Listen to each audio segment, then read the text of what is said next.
प्रधानमंत्री नरेंद्र मोदी अहमदाबाद पहुंच चुके हैं। साबरमती आश्रम से आजादी अमृत महोत्सव की शुरुआत करेंगे। तो प्रधानमंत्री नरेंद्र मोदी अहमदाबाद पहुंचे।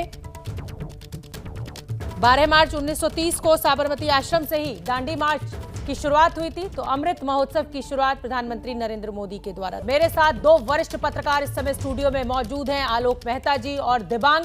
उनका भी हम रुख करेंगे, लेकिन उससे पहले मैं आपको बता दूं कि देश की आजादी के 75 साल पूरा होने के मौके पर प्रधानमंत्री मोदी आज गुजरात से आजादी का अमृत महोत्सव की शुरुआत करेंगे।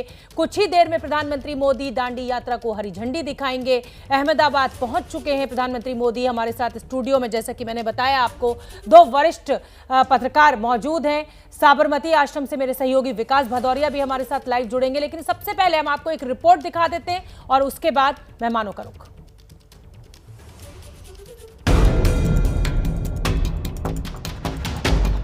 91 साल पहले आज ही के दिन साबरमती के इस आश्रम से बापू ने अंग्रेजी हुकूमत के खिलाफ बगावत का बिगुल फूंका था।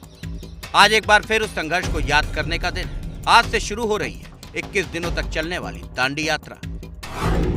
पीएम मोदी साबरमती आश्रम से दांडी यात्रा को हरी झंडी दिखाएंगे। इसके बाद पीएम दांडी पुल से प्रतीकात्मक दांडी यात्रा पर निकलेंगे। दांडी मार्च को रवाना करने के बाद प्रधानमंत्री मोदी के साथ गुजरात के मुख्यमंत्री विजय रूपाणी भी प्रतीक रूप से पैदल मार्च करेंगे। अगले साल 15 अगस्त को आजादी के 75 साल पूरे हो रहे हैं। इस मौके को यादगार बनाने के लिए अभी से आजादी का अमृत महोत्सव शुरू हो रहा है। दांडी मार्च इसी महोत्सव का एक हिस्सा है। अब आप भारत की आजादी के संघर्ष में दांडी मार्च की अहमियत समझ लीजिए।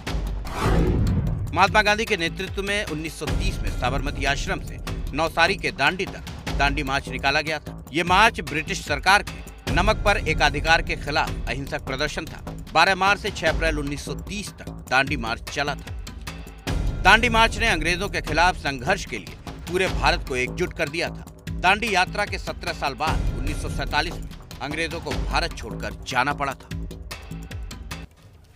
तो मेरे साथ दिबांग और आलोक मेहता जी मौजूद हैं। मेरे सहयोगी विकास भदौरिया इस समय साबरमती आश्रम के बाहर है। उन्होंने हमें एक छोटी सी रिपोर्ट भेजी है, उसको देख लेते हैं और उसके बाद फिर मैं आलोक जी से और दिबांग से इस पर चर्चा करूंगी। देश की आज़ादी को अगले साल 75 वर्ष हो जाएंगे और इस एक साल तक देश भर 75 हफ्तों तक अमृत महोत्सव मनाएगा, यानी कि आज़ादी के 75 साल पूरे होने के मौके पर जश्न मनाएगा। और इसकी शुरुआत आज से हो रही है अहमदाबाद के साबरमती आश्रम से। साबरमती आश्रम वो जगह जिसकी स्थापना महात्मा गांधी ने की थी और यहाँ से उन्होंने देश भर को आज़ादी का पाठ पढ़ाया, आज़ादी के लिए आंदोलन करना सिखाया। और इसी जगह से आज प्रधानमंत्री नरेंद्र मोदी इस अमृत महोत्सव की शुरुआत कर रहे हैं। इसके लिए वे आज यहाँ से दांडी के लिए एक यात्रा भी शुरुआत करेंगे। आपको याद है, दांडी का आंदोलन प्रधानमंत्री ने अंग्रेजों के नमक पर एकाधिकार के खिलाफ चलाया था और उन्होंने यहाँ से लेकर गुजरात के नवसारी जिले में स्थित दांडी तक यात्रा की थी। तकरीबन 390 किलोमीटर इस यात्रा को एक बार फिर से प्रतीकात्मक रूप से फिर से आज शुरू करेंगे। इसमें प्रधानमंत्री नरेंद्र मोदी खुद हिस्सा लेंगे। कुछ दूर तक वे मार्च करेंगे। यहाँ के मुख्यमंत्री विजय रूपाणी भी साथ होंगे और संस्कृति मंत्री प्रहलाद पटेल तो 75 किलोमीटर तक इस यात्रा का हिस्सा होंगे, यानी कि पैदल मार्च वे 75 किलोमीटर तक करेंगे। तो आज से देश भर में औपचारिक रूप से अमृत महोत्सव की शुरुआत हो रही है। 75 साल पूरे होने के मौके पर अलग अलग तरह के कार्यक्रमों का आयोजन किया जा रहा है और उसी की शुरुआत के लिए प्रधानमंत्री नरेंद्र मोदी आज अहमदाबाद के साबरमती आश्रम से इसकी शुरुआत करेंगे। विकास भदौरिया, एबीपी न्यूज़, अहमदाबाद। तो विकास भदौरिया ने आपको ये रिपोर्ट भी दिखाई। खुद विकास भदौरिया साबरमती आश्रम के बाहर मौजूद हैं। विकास, प्रधानमंत्री नरेंद्र मोदी पहुंच चुके हैं। लगभग कितने बजे पूरा कार्यक्रम शुरू हो जाएगा? छोटा सा जवाब मैं चाहूंगी आपसे।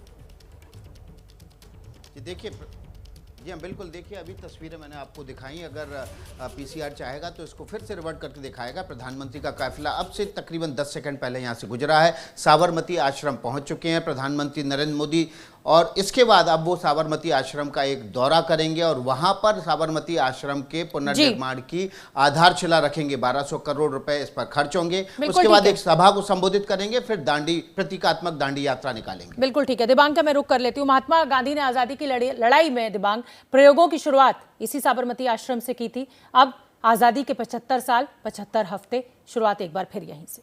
जी हाँ, बिल्कुल। और देखिए, बहुत महत्व है इसका। एक तरीके से गांधी को दुनिया ने पहली बार दांडी यात्रा की तरह से देखा। यानी अगर आप देखें 1930 में जनवरी के महीने में ही उन्होंने यंग इंडिया में एक लेख लिखा और अंग्रेज़ों ने टैक्स लगा दिया था, काफ़ी बड़ा टैक्स था। हालत ये थी कि राजा राम मोहन रॉय करीब गांधी से 100 साल पहले उन्होंने ब्रिटिश पार्लियामेंट को लिखा कि आप ये जो टैक्स लगा रहे हैं ये गलत है। टैक्स 3 रुपये टैक्स लगता था एक मन नमक पर, यानी 37 केजी नमक पर 3 रुपये टैक्स लगता था। और नमक की कीमत तब, शोभना, भारत में नमक की कीमत इंग्लैंड के मुकाबले 4 गुना ज़्यादा थी। तो गांधी को ये मौका था इस पर एक आंदोलन खड़ा करने का और उन्होंने आंदोलन खड़ा किया। वाइसरॉय को कभी विश्वास नहीं हुआ कि ऐसा आंदोलन चल सकता है। चला और खूब चला और दुनिया भर ने देखा कि गांधी की ताकत क्या है। बिल्कुल ठीक है। और ये तस्वीरें भी अब हमें मिलने लगी हैं। प्रधानमंत्री नरेंद्र मोदी साबरमती आश्रम पहुंच चुके हैं। आलोक जी, बहुत अहमियत है इस आश्रम की, ये हम भी जानते हैं। स्वतंत्रता की लड़ाई में खुद प्रधानमंत्री नरेंद्र मोदी का आज यहाँ पहुंचना बहुत अहम हो जाता है देश के लिए भी। 75 साल हम आज़ादी के पूरे करने जा रहे हैं। कि शोभना जी, निश्चित रूप से हम जब याद करते हैं हमारी आज़ादी की लड़ाई लड़ने की, आज भी हम बात करते हैं मीडिया की आज़ादी हो, काम की आज़ादी हो, किसानों, उस दृष्टि से भी आप देखें कि इसका बड़ा महत्व है कि एक जब हम जश्न मनाते हैं लेकिन उसके साथ उस सिद्धांतों को, बस हमारी आपकी अपेक्षा क्या होती है कि भाई यदि आप उनका नाम ले रहे हैं तो उनके पदचिन्हों पर भी चलें। जैसा अभी कहा गया, दिमाग ने बिल्कुल सही कहा कि नमक के कानून के खिलाफ। लेकिन एक बात जो हम चर्चा करते रहते हैं कि हम गांधी के रास्ते पर चल रहे हैं, मतलब महात्मा गांधी की कर्म भूमि, उनकी कर्मस्थली रहा ये पवित्र स्थान। ये साबरमती से हम तस्वीरें अपने दर्शकों को दिखा रहे हैं। प्रधानमंत्री नरेंद्र मोदी पहुंच चुके हैं। आलोक जी, अपनी बात पूरी कीजिए। देखिए, इसीलिए हम जो कह रहे हैं कि जब उस आश्रम में तो लाखों करोड़ लोग आज भी जाते हैं, लेकिन उनके सिद्धांतों का भी पालन हो। जब हम कहते हैं हम गांधी आंदोलन करेंगे, तो गांधी जी के उस आंदोलन में एक बात जोड़ना चाहता हूँ शोभा जी। उन्होंने उस समय सविनय अवज्ञा आंदोलन भी शुरू होना था, लेकिन गांधी ने क्या कहा, जब तक हम ये आंदोलन दांडी वाला कर रहे हैं तब तक उसे नहीं शुरू किया जाएगा। माने हम यदि किसान आंदोलन चल रहा है तो उसमें ये कि आज़ादी, मेरी मीडिया की आज़ादी भी जोड़ दीजिए, ये नहीं। उनका कहना है कि आप उसके साथ एक आंदोलन को एक आंदोलन से रखिए जिस वर्ग के लिए है। बड़े एक लक्ष्य, अर्जुन को यदि शिक्षा दी गई कि आपका लक्ष्य क्या है पहला जी, आप उसमें मिक्स मत करिए कि सारे समाज सबको जोड़ दीजिए, सबको एक अराजकता पैदा कर सकते थे। सारे आंदोलन एक साथ नहीं शुरू किए गए। उन्होंने जो भी चीज़ें कही गांधी ने, आज हम गांधी को, दूसरा गांधी का ये जो कार्यक्रम है कि इस बात का भी प्रतीक है कि आज़ादी कितनी कठिनाई से मिली। जी, बिल्कुल सही कह रहे हैं कि गांधी आश्रम से अगर हम अपनी आज़ादी के जश्न को 75 साल पूरा होने पे शुरू कर रहे हैं तो गांधी की विचारधारा को उतारना अपने अंदर बहुत ज़रूरी है। विकास भदौरिया वहां पर मौजूद है साबरमती आश्रम में। विकास, हमें ये तस्वीरें आप लगातार दिखा रहे हैं। प्रधानमंत्री नरेंद्र मोदी साबरमती पहुंच चुके हैं और अंदर की ये तस्वीरें हमें मिल रही हैं।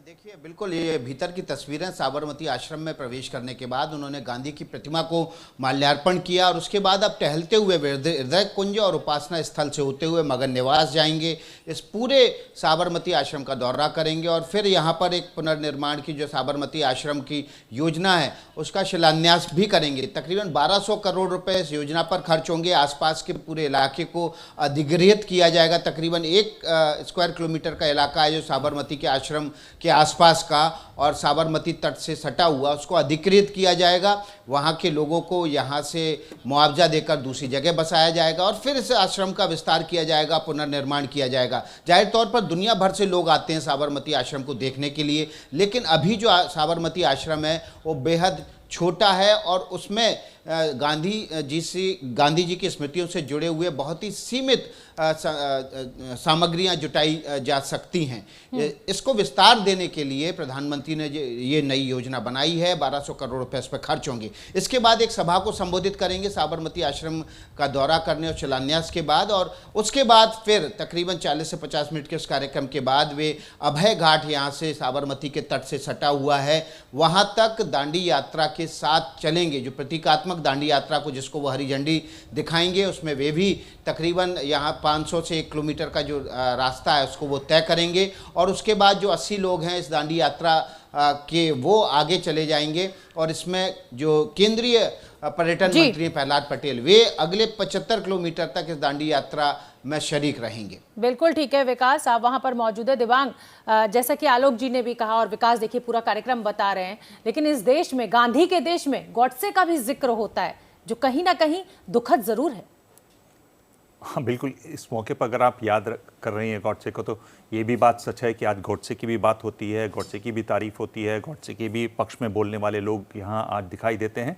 लेकिन आप गांधी की बात कर रहे हैं तो गांधी की जो वैल्यूज़ हैं उनको समझना चाहिए। और एक बहुत जो समझने वाली बात है, और इसलिए मैं इसको बहुत महत्वपूर्ण मानता हूँ कि किस तरह से गांधी ने अपना काम शुरू किया। यानी साउथ अफ्रीका में भी उन्होंने एक आंदोलन किया जिसमें उन्होंने इसी तरह से मार्च किया, और उसमें भारतीयों को एक प्रांत से दूसरे प्रांत नहीं जाने दिया जाता था, तो उन्होंने नटाल से ट्रांसवाल तक एक पूरी यात्रा निकाली।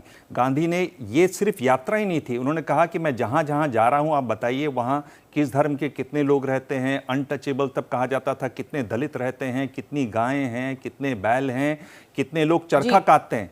और पहला शहर था अहमदाबाद, पता चला कि वहाँ न कोई चरखा काटता है न कोई खादी पहनता है, शून्य था। तो गांधी ने एक चीज़ों को समझने की एक बड़ी कोशिश की इससे, और एक बड़ा आंदोलन जो उन्होंने आगे किया उसकी एक तरह से शुरुआत यहाँ से दिखाई देती है। बिल्कुल ठीक है, और ये बड़ी कवरेज हमारी लगातार जारी है। प्रधानमंत्री नरेंद्र मोदी साबरमती आश्रम पहुंच चुके हैं। न पाबंदी हो न कोई हद हो तो बस खुद बनाई सरहद हो। ये मुहिम है परतों में छिपे हर सच की तलाश की, सियासत पर रखी पैनी नजर और आंख की, खबरों की दुनिया में एक जिम्मेदार आवाज की, जुर्म और जुल्म के खिलाफ हर बेबस के लिए इंसाफ की। जब कोई हद नहीं इंसानियत के लिए जज्बात की, जब कोई हद नहीं खुशियों और ख्वाब की, तब कोई हद क्यों हो नए नजरिए और बदलाव की। तोड़ के हदों के ताले नए सपनों को पाले, बांधे सबको एक धागे, आपको रखे आगे। ABP news.